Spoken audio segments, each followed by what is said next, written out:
Bonjour à tous, j'espère que vous allez bien. Donc voilà pour une toute nouvelle vidéo. Aujourd'hui, nous allons poursuivre sur le cours de l'appareil digestif pour pouvoir clore une fois pour toutes sur ce cours. N'hésitez pas à prendre des notes puisque ça va vous aider à faire vos synthèses de cours. N'hésitez pas lorsque vous révisez tout ce qui est anatomique de vous munir tout simplement d'un schéma, que ce soit le vôtre ou bien le schéma de votre IFAS, mais que vous puissiez analyser.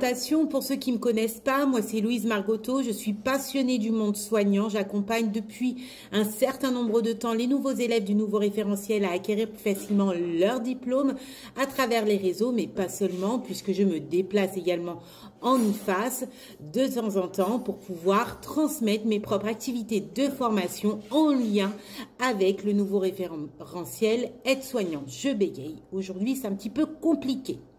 C'est parti, nous poursuivons. Donc, je vous invite, si vous n'avez pas vu les dernières vidéos, de les visualiser avant cette vidéo, dans laquelle nous avons parlé de l'appareil digestif, plus précisément toute la partie supérieure, donc la cavité buccale, le pharynx, le larynx, leur rôle. Nous avions également parlé de l'œsophage avec ses contractions musculaires, le péristatisme. Et donc là, nous allons poursuivre sur l'estomac. Ce que vous voyez derrière, c'est un exemple de schéma qui m'y suit absolument propre. Ce que je vous invite à réaliser également, peu importe si votre schéma ne veut rien dire pour les autres, le principal c'est que vous vous en imprégnez. J'avais complètement oublié de vous parler encore une fois de ces fameux livres qui ont été conçus via les élèves d'IFAS, de la promo 2024-2025, notamment le livre qui fait fureur chez pas mal d'élèves. Alors beaucoup se sont imprégnés durant leur cursus professionnel qui appartient au nouveau référentiel aide-soignant, c'est le livre des synthèses de cours. Celui-ci, il est particulier puisque c'est, comme le nom indique, synthèse de cours. Il y aura aussi des exercices à l'intérieur pour vous entraîner et il est directement disponible via le lien qui est épinglé juste en bas en commentaire. Donc, n'hésitez pas à jeter un coup d'œil. Il y a aussi un livre qui vient juste de sortir, Termes médicaux, dans lequel vous allez retrouver des mots, des termes essentiels à connaître en tant qu'aide-soignant. Vous allez également pouvoir vous entraîner à faire des exercices pour mieux mémoriser. Et dans ce livre, on a choisi avec les élèves de vous transmettre un bonus, c'est-à-dire des fiches de révision concernant le module 3 et 4. Et tout ça est dans le nouveau livre. Il n'y a eu qu'une chose à faire, c'est d'aller directement via le lien. Et si vous souhaitez un rendez-vous, etc., c'est tout sur le lien. Allez, on arrête de parler, on passe aux choses sérieuses. L'estomac, qui celui-ci est relié par l'œsophage. L'estomac est aussi appelé poche stomacale et tout simplement une portion du tube digestif. Celle-ci, comme dit précédemment, elle est entre l'œsophage et le duodénum. Comme dit précédemment, l'œsophage, lui, il va recevoir tous les aliments mâchés qui va du coup transmettre à l'estomac. L'estomac est en rapport anatomique avec le foie, la rate, le pancréas, le diaphragme et bien évidemment les intestins. L'estomac va permettre la digestion grâce à des fonctions mécaniques telles que le brassage et chimiques grâce au suc pancréatique. Il faut savoir que pour une digestion idéale, le pH doit être à 1,5 durant la nuit et en début de digestion à 5. Les enzymes gastriques vont fonctionner avec un pH qui est dit acide. Le produit de la transformation par l'estomac est une pâte qu'on nomme le chyme. Le chyme va donc se déverser dans le duodénum par le pylore. Du coup, ça va être dans le duodénum que le chyme va... C'est donc dans le duodénum que le chyme acide va être neutralisé. Neutralisé par la bile, les sucs pancréatiques.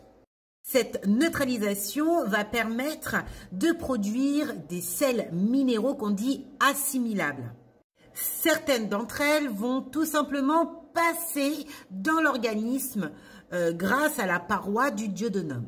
Et tout ça, bien évidemment, grâce aux hormones qui sont produites via les glandes surrénales. Ce qu'il faut savoir, c'est que la durée du broyage et du malaxage dans l'estomac va être variée. Ça varie entre 2 heures, même 4 heures. Par rapport à la morphologie de l'estomac, celle-ci prend forme d'un J. Il y a une entrée, il y a une sortie. L'entrée qui présente l'ouverture de l'estomac, on appelle ça le cardia. Le cardia permet tout simplement la jonction avec l'œsophage. La sortie de l'estomac va être reliée avec le duodénum. L'estomac est donc composé de 3 parties à bien connaître. Ces 3 parties ont une muqueuse qui vont sécréter du mucus protecteur qui va jouer un rôle sur l'autodigestion. Ces 3 parties sont le fundus, le corps et l'antre pylorique. Certains vont intégrer également le cardia, bien évidemment. Entre l'antre et le corps, il va avoir une petite zone. On l'appelle celle-ci une zone de striction permanente. Si vous voulez, c'est tout simplement une sorte de sphincter fonctionnel qui va limiter tout simplement le passage du haut vers le bas. Alors voici un petit schéma pour vous donner des idées. Donc vous avez l'œsophage et l'entrée de l'estomac qui est tout simplement le cardia.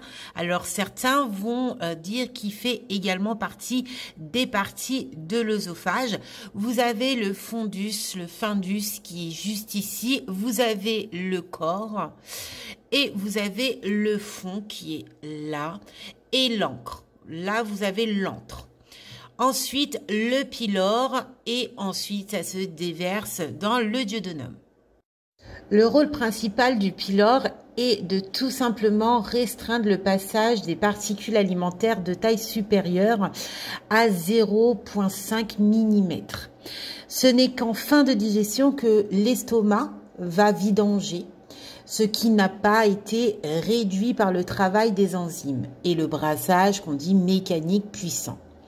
En désespoir de cause, il va confier le travail non fait à son suivant principal qui est le pancréas, l'organe le plus compétent de la digestion.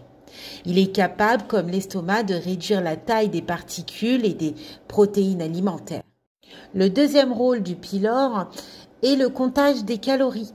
Oui, contrairement à la vision admise, un estomac efficace est un estomac lent. Les plus gros troubles digestifs sont dus à l'envahissement de l'intestin par une masse importante d'aliments non transformés par l'estomac.